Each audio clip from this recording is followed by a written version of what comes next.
अस्सलाम वालेकुम जी, आप मेरा YouTube चैनल देख रहे हैं और मेरा नाम सोहराब बरकत है।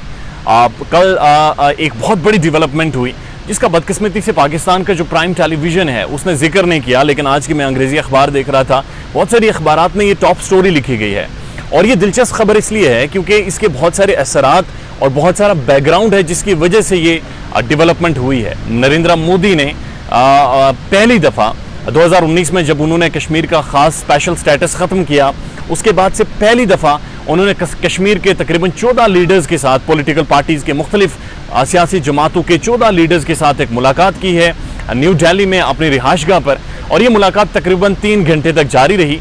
और इस मुलाकात के जो 5 इंपॉर्टेंट पॉइंट्स थे, जो 5 डिमांड्स कश्मीर की पॉलिटिकल क्लास ने उनके सामने रखे हैं, वो मैं इस वीलॉग में आपको बताऊंगा। लेकिन उससे पहले अगर आपने मेरा यूट्यूब चैनल अभी तक सब्सक्राइब नहीं किया तो बराए मेहरबानी कर लें ताकि बर वक्त वीडियोज़ आपको मौसूल होती रहें।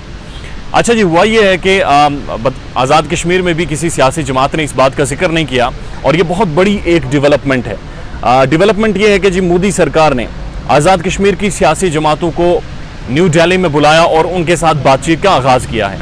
अब ये बात आप समझिए, ये 14 लीडर्स जो मुख्तलिफ सियासी जमातों के नरेंद्र मोदी से मिले हैं, इनमें हुर्रियत क़यादत को माइनस किया गया। हुर्रियत क़यादत वो क़यादत है जो पिछले कई दहाइयों से रेजिस्ट कर रही है भारत को, जो भारत के अज़ाइम को रेजिस्ट कर रही है, जो खुद मुख्तारी की बात करती है, उनको माइनस करके ऐसी पॉलिटिकल क्लास को, ऐसे लीडर्स को, ऐसे जमातों के लोगों को बुलाया गया या इनवाइट किया गया या उस डिस्कशन में वो शामिल हुए जो कि पहले से ही प्रो भारत हैं, प्रो नरेंद्र मोदी हैं, जो पहले से ही भारत के साथ अलहाक के हक़ में हैं और जो पहले से ही नरेंद्र मोदी और भारतीय स्टेट की जो पॉलिसीज़ हैं उनकी हमेशा से हिमायत करते आए हैं। उन सारी जमातों को बुलाया गया है और उस हिमायत की वजह से इसी तरह का अलायंस बनाकर वो पहले भी मकबूजा कश्मीर में हुकूमतें बनाते रहे हैं। यानी फारूक अब्दुल्ला की पार्टी जिसमें शामिल है, महबूबा मुफ्ती की पार्टी शामिल है और जम्मू एंड कश्मीर जो कांग्रेस है, जो भारत की प्रो बीजेपी प्रो भारत जमात है, गुलाम नबी आज़ाद की, वो भी उसमें शामिल थी। ये 3 बड़ी प्रोमिनेंट पार्टीज़ थी और इसके बाद अलावा भी मुख्तलिफ छोटी पार्टियाँ शामिल करके 14 से ज़्यादा लीडरान थे।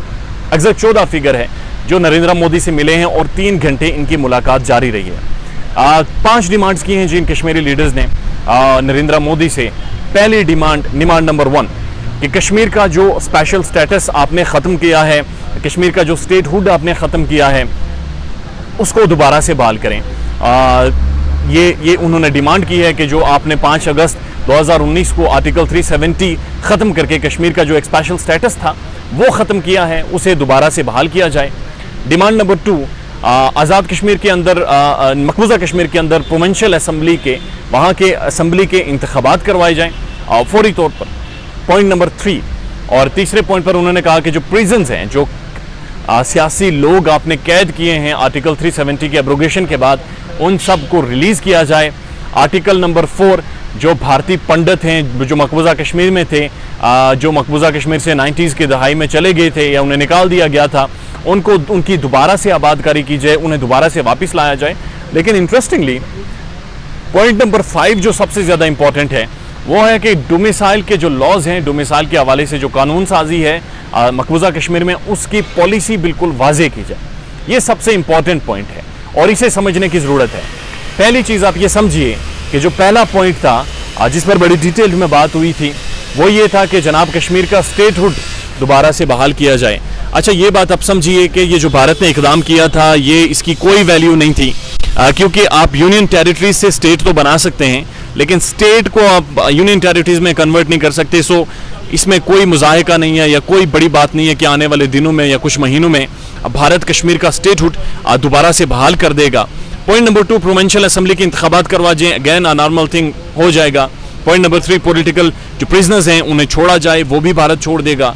पॉइंट नंबर 4, जो पंडित हैं कश्मीरी उन्हें दोबारा से उनकी आबादकारी की जाए। ये बड़ा एक अच्छा इनिशिएटिव होगा क्योंकि हम ज़ाती तौर पर ये समझते हैं कि जो कश्मीरी पंडित हैं वो कश्मीर का एक विरसा हैं, वो कश्मीर की कल्चर का एक हिस्सा हैं, लिहाजा उनकी आबादकारी दोबारा से होनी चाहिए, इसमें कोई मज़ाहिका नहीं है।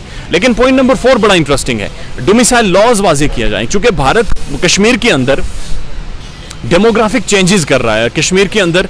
बाहर से लोगों को डोमिसाइल्स उन्हें वहाँ पर रिहाइश उन्हें अलॉट कर रहा है, और कश्मीर का जो आबादी है उसको वो चेंज करने की उस पर है। और जिस तरह से हमने देखा कि इजराइल के अंदर हुआ, जो इजरायली हुकूमत ने किया फ़लस्तीन के साथ, वही फार्मूला मकबूजा कश्मीर के अंदर भारत अपनाने जा रहा था। वहाँ की डेमोग्राफिक चेंजेस के थ्रू वहाँ पर बाहर से लोगों को लाकर आबाद करके जो प्रो भारत हों, जो प्रो भारतीय जनता पार्टी हों, जो प्रो हिंदुत्व हों, और इन सब चीज़ों को बहाल किया जाता। बहरहाल इसके पीछे ये बैकग्राउंड है कि जी चाइना के खिलाफ अमेरिका भारत को लाकर खड़ा करना चाह रहा है, और वो चाह रहा है कि वो कश्मीर के मसले से बाहर निकले, इन मामलात को सेटल करे और अपना सारा फोकस साउथ चाइना सी पर चाइना को काउंटर करने में रखे, इंस्टेड के वो कश्मीर को लेकर अपना एक महाज खोले रखे पाकिस्तान के साथ।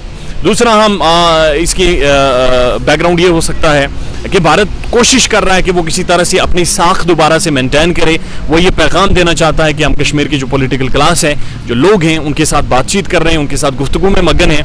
अब ये इस तरह से एक ऑप्टिक के लिहाज से तो ठीक है, ऑप्टिक्स के लिहाज से यानी कि देखने में तो लग रहा है 14 लीडर्स और मुख्तलिफ सियासी जमातों के लोग उनके साथ बैठे हैं, लेकिन इसकी अहमियत इसलिए नहीं है क्योंकि जो असल जो हुर्रियत वाले लोग हैं, जो असल लोग हैं जो रेजिस्ट कर रहे हैं, जो भारत को मानते ही नहीं हैं, जो खुद मुख्तारी की बात करते हैं या जो शायद पाकिस्तान की बात करते हैं, उन सब को माइनस करके भारत में बुलाया गया और उनसे मज़ीद बातचीत की गई है। सो ये इसके बगैर हो नहीं सकता।